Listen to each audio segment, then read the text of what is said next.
जब भी हम बात करते हैं कि फिल्म की हीरोइन कौन है तो हम सोचते हैं कोई ग्लैमरस रोल में हम देखेंगे हीरोइन को, लेकिन इसमें हमने देखा है बहुत ही सादगी से आपने अपना पूरा रोल निभाया है। तो कैसा एक्सपीरियंस था इस रोल को करने का? देखिए, एक्सपीरियंस तो अच्छा है बहुत ज़्यादा, और हर किरदार को निभाने का एक्सपीरियंस अच्छा होता है। ग्लैमरस दिखना भी एक अभिनय ही है, और देखिए कल्ट सिनेमा की नीड होती है कि वो थोड़ी ना डेप्थ दिखनी चाहिए। एक डोम का कैरेक्टर है जो चिता को अग्नि देते हैं, और इसकी भाषा को लिमिटेशन नहीं रखा गया है, क्योंकि आप काशी में अच्छी तरह जानते हैं कि लोग गुजरात से आके मरना चाहते हैं, तमिलनाडु से आके मरना चाहते हैं। काशी में कौन नहीं चाहता मृत्यु? जो भी हिंदू होगा वो चाहता है कि वहाँ आकर मरे। इस फिल्म में मेरा एक डायलॉग है, ये बात जात का नहीं, बात औरत जात का। तो एक परसेप्शन बना के रखे हैं कि नहीं, लोग औरत को नहीं जाने देते घाट पर, जिन पिताओं के बेटे नहीं होते, क्या उनको मुखाग्नि का हक नहीं उनके संतान से? मुद्दा है बेटियां शमशान घाट पर नहीं जाएंगी, ये मुझे बहुत टच हुआ था, अगर मैं बोलूँ तो सच में, कि ये बेटी ना मेरा बेटा जैसा काम करती है, या मेरी बेटा है ये। मुझे तो ये बात ही आज तक समझ नहीं आती, बेटा क्यों? आप गलत प्रथा बना के आप बहुत छाती पीट लेते हैं कि नहीं नहीं यही सही है। नहीं, आप पढ़िए, आप रिसर्च करिए, कहीं लिखा नहीं है कि लड़कियां शमशान घाट पर नहीं जाएंगी। क्यों? ये जो क्यों है ना, इसका सवाल जवाब को इस सवाल का क्यों जानने के लिए जनता को ये सिनेमा देखना चाहिए। पनोरमा ग्रुप, जो सोचता है वो करता है, आपके अपने सपनों का आशियाना। नमस्कार, मैं हर्षिता प्रताप सिंह और आज हमारे साथ एक ऐसी फिल्म की स्टार कास्ट और प्रोड्यूसर मौजूद हैं जिसकी चर्चा पैन इंडिया हो रही है, क्योंकि रीजनल फिल्म होते हुए भी इस फिल्म को पैन इंडिया रिलीज किया जा रहा है और इस फिल्म की चर्चा बीते कई महीनों में काफ़ी जोर शोर से देखी गई है। तो बिना वक्त बर्बाद किए हुए हम सीधे फिल्म की स्टार कास्ट से बात करते हैं और जानने की कोशिश करते हैं कि ये फिल्म किस तरीके से दर्शकों तक पहुँचाने की कोशिश की गई है। सबसे पहले हम बात करते हैं दयाशंकर पांडे जी से। हमने आपको अक्सर बॉलीवुड फिल्म्स में देखी है, तो इस बार जो भोजपुरी फिल्म है और काफ़ी दिनों से इस फिल्म की चर्चा भी चल रही है, तो किस तरीके की कहानी है जो दर्शकों तक पहुंचाई जा रही है? देखिए, ये कहानी हमारे प्रोड्यूसर रत्नाकर जी के दिमाग में कॉन्सेप्ट आया था, फिर धीरू जी और हमारे धर्मेंद्र जी राइटर ने उनकी विचारों को आगे बढ़ाया कागज़ पर। फिर धीरू जी ने मुझे फ़ोन किया, रत्नाकर जी से मैं ऑफिस में मिला, और अब कहानी के बारे में मैं वन लाइन में बताऊंगा, क्योंकि पूरी कहानी मैं बताना नहीं चाहता, क्योंकि अब लोगों को आदत पड़ गई है मोबाइल पर देखकर थिएटर न जाने की। तो उद्देश्य यही है कि ये फिल्म थिएटर में लोग देखने जाएं। ये एक अलग कहानी है निश्चित रूप से। मैंने कई बॉलीवुड फिल्में की हैं और मेरे रोल करने का उद्देश्य यही था कि भोजपुरी में एक नया सिनेमा आ रहा है, मेरे लिए एक रोल अलग था। मेरे साथ जो मेरी बेटी का रोल माही कर रही, उन्होंने बहुत बढ़िया अभिनय किया है, बहुत सहजता से कैमरा के सामने वो परफॉर्म करती है, वो अपने एक्टिंग को थोपना नहीं चाहती, ये बहुत अच्छी बात है। और भोजपुरी के अंदर एक डोम का कैरेक्टर है जो चिता को अग्नि देते हैं, और इसकी भाषा को लिमिटेशन नहीं रखा गया है, क्योंकि आप काशी में अच्छी तरह जानते हैं कि लोग गुजरात से आके मरना चाहते हैं, तमिलनाडु से आके मरना चाहते हैं। काशी में कौन नहीं चाहता मृत्यु? जो भी हिंदू होगा वो चाहता है कि वहाँ आकर मरे। तो ये डोम ने हर टाइप के लोगों को अग्नि दी है, तो उसको भाषा में बांधने का प्रयत्न हमने नहीं किया है। सही बात है, ये तो आप जानते हैं कि काशी में साउथ से भी लोग आकर मरना चाहते हैं, गुजरात से भी, ऐसा नहीं कि उत्तर प्रदेश और बिहार के लोग मरना चाहते हैं। तो डोम हमारा प्रोफेशन है, हम डोम जाति के हैं।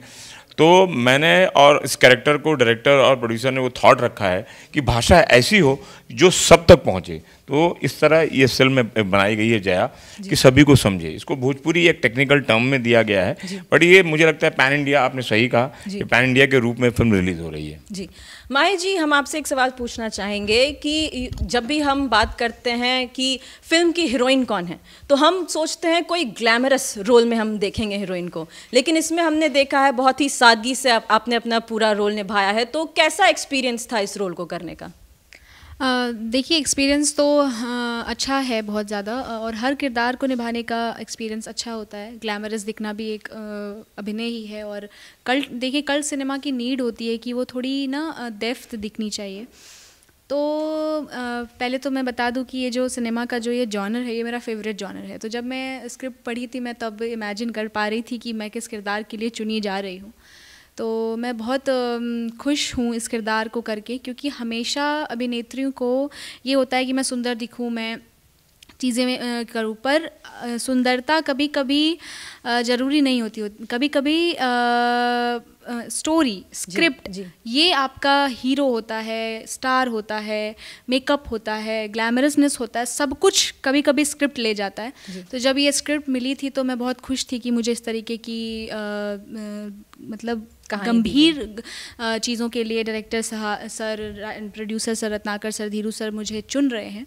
और दयाशंकर सर के साथ काम करके कहूँ तो sir, thank you so much sir, आपने मुझे इतना आपने मुझे अभी आपने कहा कि मैं थोपना नहीं चाहती जी, मैं मेहनत करना चाहती हूँ, मेहनत करके इस फिल्म को मैंने किया है। तो एक्सपीरियंस बहुत अच्छा रहा है जी के साथ काम करके। जब आपको सबसे पहली बार ये स्क्रिप्ट सुनाई गई तो सबसे ज़्यादा क्या बड़ी वजह बनी आपके लिए इस फिल्म के लिए हाँ बोलने के पीछे? बिकॉज़ ये फिल्म ना सामाजिक है, सामाजिक चीज़ पे है, और विषय वस्तु ये नहीं है कि ये सिनेमा किस जाति के वर्ग पर की गई है। विषय इसकी ये है, बहुत अहम विषय, कि ये इस फिल्म में मेरा एक डायलॉग है, ये बात जात का नहीं, बात औरत जात का है। तो मैं एक लड़की हूँ, औरत हूँ, जो कहिए, तो उसमें मुझे ये बात बहुत टच की कि हम एक परसेप्शन बना के रखे हैं कि नहीं, लोग औरत को नहीं जाने देते घाट पर, जिन पिताओं के बेटे नहीं होते, क्या उनको मुखाग्नि का हक नहीं उनके संतान से? क्यों उनके चाचा के लड़के, भाई के लड़के उनको मुखाग्नि देकर उनको मुक्ति के लिए ये करते हैं? क्यों? बेटी है, करेगी ना, क्यों शमशान घाट पे नहीं? ये जो मुद्दा है, बेटियां शमशान घाट पर नहीं जाएंगी, ये मुझे बहुत टच हुआ था, अगर मैं बोलूँ तो सच में, कि तभी मैंने ये फिल्म को हाँ किया था। जी। हम बात करेंगे रत्नाकर जी से। हमने ये भी सुना कि कई महीनों तक सेंसर बोर्ड के द्वारा इस फिल्म को रोक भी दिया गया था, जिसके कारण कहीं ना कहीं रिलीज में भी देरी हुई। तो जब आप इस तरीके की कहानी को चुन रहे थे, क्या ये कभी मन में नहीं आया कि ये जो कहानी है ये ऑडियंस के बीच में बैकफायर भी हो सकती है?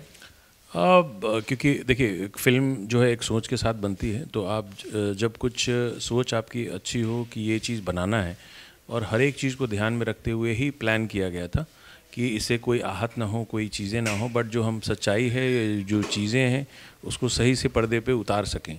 तो उसके लिए चूज़ किए हम लोगों ने। और जहाँ तक रही सेंसर की बात, तो सेंसर ने बहुत सेंसिटिव इशू सोच के उनको सेंसर नहीं दिया उन्होंने। बट काफ़ी महीनों के बाद जब पूरी कमेटी, जब 20-22-25 लोग ने इस फिल्म को देखा, तो उनको कोई ऐसी बात नहीं लगी कि ये चीज़ को रोका जा सकता है, क्योंकि एक आम मुद्दा है, और ये चीज़ दिखाई जानी चाहिए कि लोगों में ये चीज़ की जो धारणाएं हैं वो ख़त्म हो। तो वो सोच के भी सेंसर बोर्ड ने इसको परमिशन दिया कि आप ये अच्छी चीज़ बनाए हैं, तो लोगों के अंदर जो धारणाएं हैं वो बदलेंगी। तो ये दिखाने से फिल्म जो है वो लोगों पे असर भी जो है वो पड़ेगा, सोच बदलेगी लोगों की। तो इसलिए हम लोगों ने भी वैसा ही किया। रीजनल बहुत कम ऐसी मूवीज़ देखी जाती हैं जिन्हें पैन इंडिया रिलीज़ की जाए। भोजपुरी में शायद दूसरी ऐसी फिल्म बन रही है, बड़ी फिल्म जो पैन इंडिया रिलीज़ हो रही है। तो क्या ये सोच शुरू से थी कि इस फिल्म को पूरे देश के लोगों तक पहुंचाना है? जी बिल्कुल, क्योंकि देखिए, आप अपनी चीज़ को अगर आप बनाते हैं तो ऑब्वियसली हर एक प्रोड्यूसर चाहता है, हर एक एक्टर चाहता है कि वो चीज़ें हर एक लोग देख पाएँ। तो इसके लिए ही प्लान किया गया था कि हर एक पैन इंडिया में इसको रिलीज़ किया जाए। जी, एक सवाल मेरा सबसे है कि जब भी कोई भी डायरेक्टर, प्रोड्यूसर कोई फिल्म बनाते हैं, तो वो जो मैसेज अपने मन में लेकर चलते हैं, कभी कभी वो मैसेज ऑडियंस तक नहीं पहुंचता, या ऑडियंस तक कोई और मैसेज पहुंचता है। तो क्या इस बात का डर नहीं था ये फिल्म बनाते वक्त, क्योंकि काफ़ी सेंसिटिव इशू है, मैं फिर बोलूँगी, क्या ये डर कहीं ना कहीं नहीं था कि हो सकता है जो हम मैसेज सोच रहे हैं वो कहीं ना कहीं कोई और मैसेज ऑडियंस तक पहुँच जाए? देखिए, जो मैसेज कोई भी फिल्में बनती हैं तो बहुत सोच समझ के ही बनाई जाती है, जिससे कोई आहत ना हो। बट अगर कोई इस ढंग से अगर गलत सोचे तो उसके लिए भी प्रिपेयर रहते हैं हम लोग कि वो चीज़ें सही से, जो पिक्चर के अंदर जो दिखाई गई चीज़ें हैं वो अच्छे लोगों तक पहुँचे, और जो समझदार लोग होते हैं वो ज़्यादा रिएक्ट नहीं करते हैं, उस चीज़ को समझते हैं, उसको अडॉप्ट करते हैं। इसे नई चीज़, जैसे हर एक आदमी कुछ ना कुछ अडॉप्ट करता है, तो अच्छी चीज़ देख के ही अडॉप्ट करता है, बुरी चीज़ को देखता है तो इग्नोर करता है। तो वो चीज़ें हैं। तो फिल्म जो है वो उनको इग्नोर करेगी जो नहीं, जिनको पसंद है।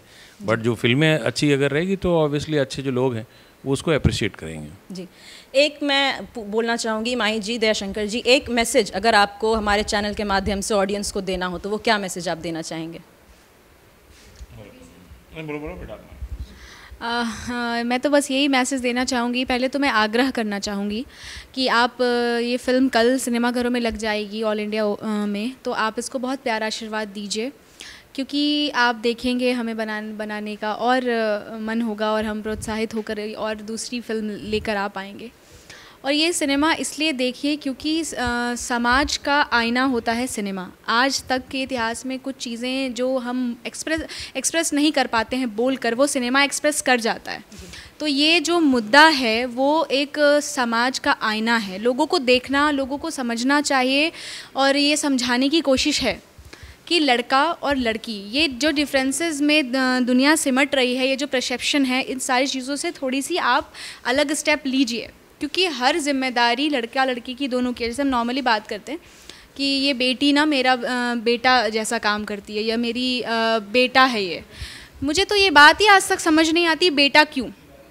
ये कहिए ना मेरी बेटी है, बेटा जैसा है, ये मतलब क्या होता है? ये मेरी फ़ाइट है दुनिया से, लोगों से कि वो देखिए, वो कहते हैं ना कि प्रथा का पुराना होना नहीं, प्रथा का सही होना बहुत ज़रूरी है। आप प्रथा, गलत प्रथा बना के आप बहुत छाती पीट लेते हैं कि नहीं नहीं यही सही है। नहीं, आप पढ़िए, आप रिसर्च करिए, कहीं लिखा नहीं है कि लड़कियां शमशान घाट पर नहीं जाएंगी, लड़कियां ये नहीं कर सकती, लड़कियां वो नहीं कर सकती। जो आप कर सकते हैं वो हम सब कर रहे हैं। आप भी एक लड़की हैं, आप इस पूरी दुनिया को न्यूज़ से रूबरू कराती हैं। थैंक यू सो मच कि आप मुझसे सवाल कर रही हैं। बहुत फ्रस्ट्रेशन होता है जब हम ये सुनते हैं बेटा जैसा काम करती। नहीं, हम बेटी हैं, हम बेटी जैसा काम करते हैं। बेटी कह के पुकारिए, क्यों बेटा का एक चीज़ थोप देते हैं हम पर कि नहीं, हम बेटी हैं, हम बेटी बनकर दिखाएंगे। बेटी का एक अपना नींव है, एक अपनी जगह है। जितना समय एक माँ अपने बच्चे को, बेटे को सींचने में देती है, इस दुनिया में लाने से पहले और इस दुनिया में उनके गर्भ में जब वो होता है, उतना एक बेटी में भी लगता है। फिर ये डिफरेंसेस नहीं होना चाहिए जी। इसलिए आप देखिए, बहुत सारी चीज़ें इस पिक्चर में आपको मिलेंगी, क्योंकि इस पिक्चर में मेरी माँ नहीं है, फादर मुझे अकेले पालते हैं, क्या स्ट्रगल होता है, मैं अकेली पढ़ती हूँ। जो इस फिल्म में हीरो के किरदार में हैं वो मनु कृष्णा जी, वो फिर मुझे छोड़ देते हैं, फिर एक बच्चा पैदा लेता है, फिर उसको लेकर एक अकेली माँ बनकर मैं सर्वाइव करती हूँ। बच्चे की डेथ हो जाती है, मैं बच्चे का दाह संस्कार करती हूँ, फिर समाज से लड़ती हूँ कि क्यों, ये जो क्यों है ना, इसका सवाल जवाब को, इस सवाल का क्यों जानने के लिए जनता को ये सिनेमा देखना चाहिए जी। आप सुन रहे थे, हमारे साथ जया फिल्म की स्टार कास्ट थी, प्रोड्यूसर थे। और अक्सर जब भी भोजपुरी सिनेमा की बात होती है तो जो आम जनता है उसके मन में कहीं ना कहीं ये आता है, उसे अश्लीलता से जोड़ने की कोशिश होती है। लेकिन भोजपुरी सिनेमा का जो होराइजन है काफ़ी बढ़ता हुआ और बदलता हुआ नज़र आ रहा है। एक अलग मैसेज के साथ ये फिल्म आई है जया, कल रिलीज़ होने वाली है। तो हमारी सबसे अपील है, एक अलग मैसेज वाली फिल्म को जो जनता के बीच ज़रूर पहुंचनी चाहिए, ऐसी फिल्म को अपना प्यार ज़रूर दें। धन्यवाद।